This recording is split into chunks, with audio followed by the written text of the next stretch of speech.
Hey everybody, and welcome to our first mid-month wrap-up. We realised that reading 20 books a month and doing a wrap-up at the end of the month was just getting ridiculous, and the time it took to film it and edit it was just not sustainable. So we decided that every month we're going to do a mid-month wrap-up and then an end-of-month wrap-up. So the books I talk about now, I won't talk about at the end of the month, of course. But I'll just go through the books that we've read so far in August. So I've already actually finished 8 books in August, which I'm pretty happy with. Few rereads, some non-fiction, so it's been a nice bit of a mix. Yeah, let's just get on with it. So the first book that I read in August was Permanent Record by Mary H.K. Choi. Started at the very, very end of July, so I was already about 100 pages in when August began, but I thought I'd leave it, because it's quite a long book, I thought I'd leave it to be reviewed now. Loved it. 5 stars for this one. It's one of those books that I was expecting something completely different, but I really loved what I ended up with. So we follow a guy called Pablo who works in a bodega, and he meets this girl called Liana Smart who is like a Disney star, and they have a relationship. And I'd been expecting it to be a dual perspective, because the way that the synopsis is laid out, it sounds like we're going to be following Liana for a bit, and I think if we had, I would have enjoyed it even more. But the fact that we didn't have that aspect of it and I still gave it 5 stars proves how well written this one was. I loved Mary H.K. Choi's debut, which was Emergency Contact, but Permanent Records just got a bit of a personal element to me, because it's like Pablo just can't decide what he's doing with his life, and he's like really interested in everything, so he refuses to make a decision on what he's like the most interested in. And I feel like personally I'm exactly the same. Like, I'm really interested in loads of different career paths, so I just don't know what one to follow. So I'm just kind of coasting along. And on the one hand, it made me feel a bit sad. And then on the other hand, it made me feel a bit hopeful, because Pablo goes through a lot of character development throughout the book as he's deciding what he wants to do with his life. And because I related to it really deeply, that's why this one ended up getting 5 stars for me. So pleasant surprise to start off the month with a 5-star read. The second book that I read was Mindfulness for Mums by Izzy Judd.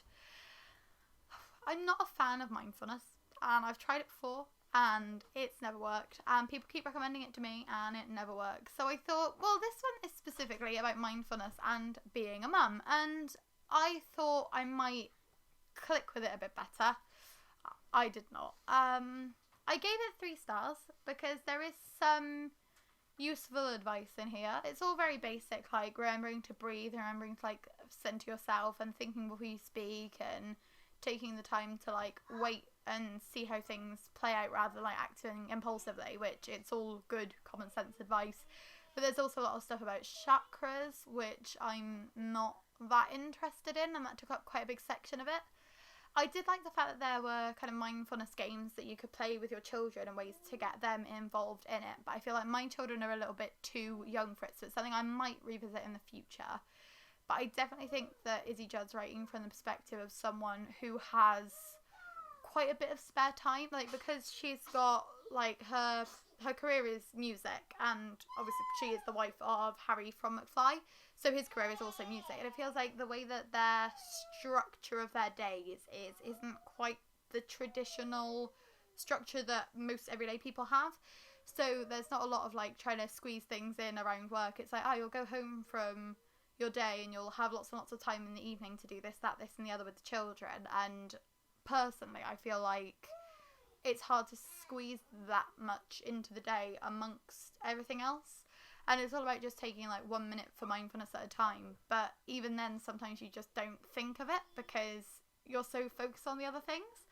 So I can see why this would be valuable for some people, and there's definitely some of it that has helped me, which is why I've gone for a 3-star. But I still don't think mindfulness is the one for me, which is expected because I've been trying for years and it's still not happening.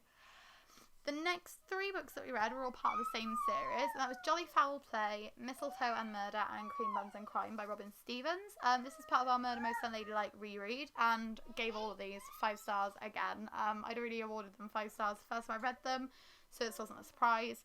But they're just such lovely reads. Like, it's really easy to digest, like they're really enjoyable. We were having a bit of a reading slump because we were trying to read Mayhem by Estelle Law, which we won't be mentioning in this wrap-up because we still haven't finished it, despite the fact that we were reading it for like the first week of the month non-stop. We got like halfway through, and it was heading towards reading slump territory, so thought we'd pick up these ones, and we read Jolly Foul Play in a day, Mistletoe Murder in a day, squeezed in the rest of Cream Buns and Crime. We're like, oh, okay, so it's definitely Mayhem that's the problem and not me, which is a relief because can't really afford a reading slump right now. We've got so much to try and squeeze in before the end of the year.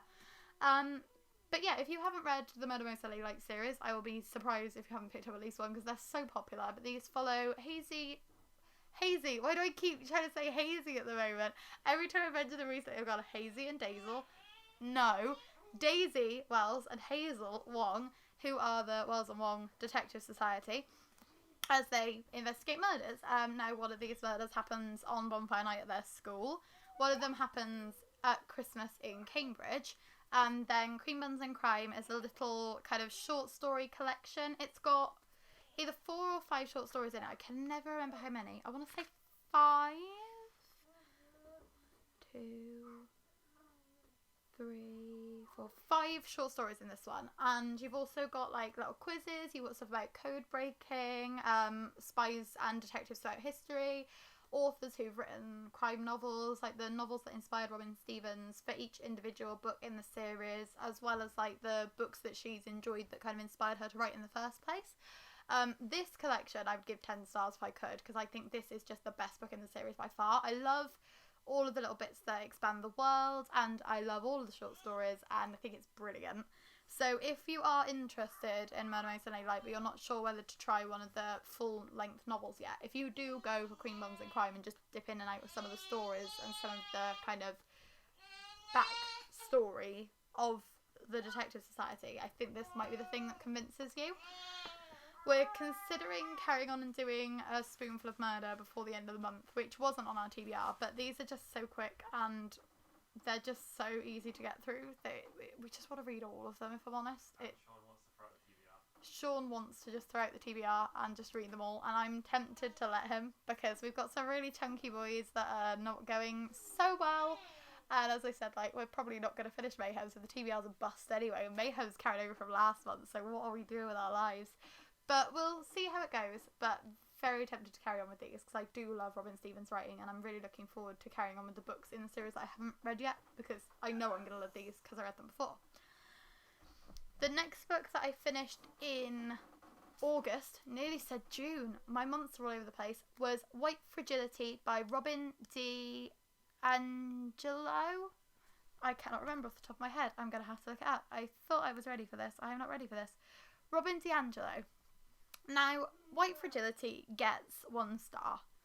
And it's not because of the argument that Robin DiAngelo is putting forward, but it's because of the way that she crafts her argument. So, Robin DiAngelo's argument is basically that you can't talk to white people about race because they get very defensive and they have white fragility. So they will stand up for themselves and they will disagree with all of your arguments regardless of anything. So you can't have a conversation with them because they will inherently disagree. Which makes it really hard to review the book by disagreeing because it makes it seem like I'm showing my white fragility.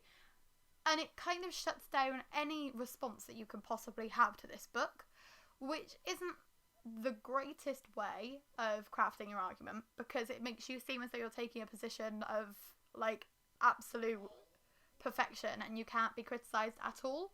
And I don't agree with that.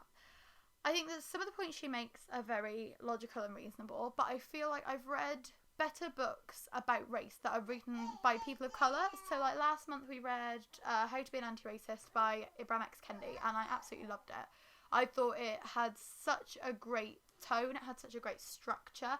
Ibram X. Kendi shares his own personal stories, so it's a bit kind of biographical, but then he puts them into the wider context of the history of racism, the kind of societal implications for modern day, the way that it all works together and how you can do your best to tackle racism and kind of be a better person.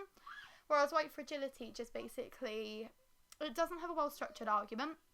There's like subheadings all over the place and it's very disjointed, so you're jumping from one thing to the other, and Robin DiAngelo does not make a good point of having a cohesive argument. Like, she's just jumping from place to place and it's hard to follow where she's going.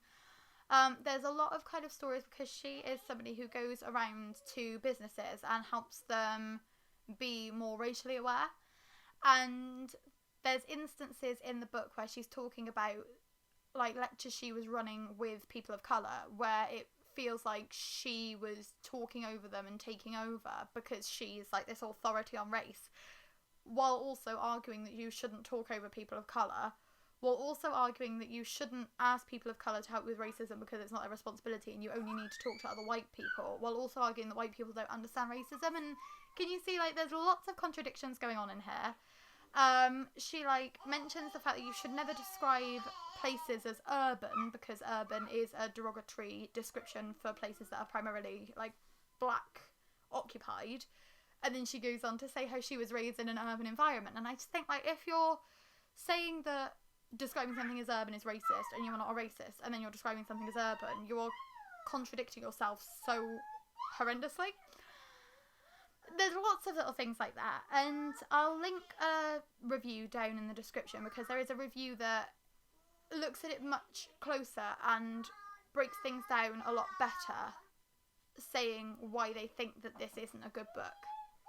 But again, it's not the kind of attacking of the white fragility that I have a problem with. It is the way that she has written the book and the way that she positions herself that I don't feel very comfortable with. And I've read reviews from people of colour who say that they don't appreciate it because it's just kind of centering the white perspective and it's not thinking about the way that racism affects people of colour.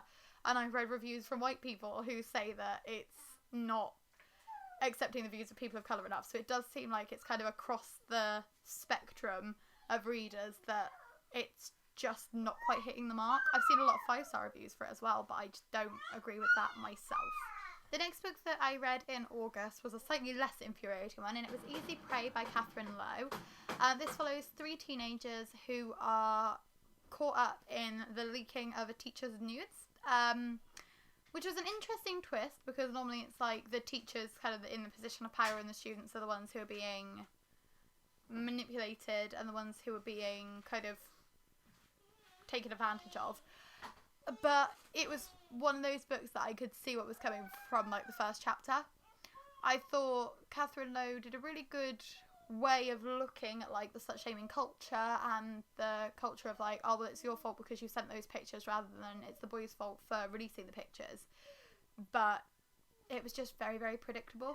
I gave it 3 stars because I enjoyed the discourse that was had, and I liked the way the story was told, because you like start on the morning that the pictures have been released, and then you jump back to the beginning of the project when these 3 characters, who are Mouse, Drew and Jenna, might be wrong on that, god, it's only been like a week and I've already forgotten the characters' names, but either way, when they like team up to be on this project, and it's because of this project that they end up getting these teachers' pictures and they end up getting released. So we jump, like there's little kind of like breadcrumbs throughout of like the what's currently happening before we jump back again to these like earlier days in the project. Again, like I enjoyed it enough, and I don't really have anything bad to say about it, but I don't really have anything good to say about it either. It was just a very forgettable one, hence the fact I've already forgotten one of the main characters' names. Yeah, I liked Catherine Lowe's writing. I was expecting it to be more adult, so I was quite surprised because it is a YA, but the way that the synopsis was written, I thought it was going to be an adult novel, and I thought it was kind of like looking with like a literary perspective at the events in the school, but it was quite clearly just like teen drama, YA, solidly. Yeah, like I picked this out of the TBR jar. I'm glad I picked it out because it was a very quick read and it was quite interesting, but quite a forgettable one. And the last book that we've read so far in August is The Unbound by Victoria Schwab, which is the second book in the Dark Vault series.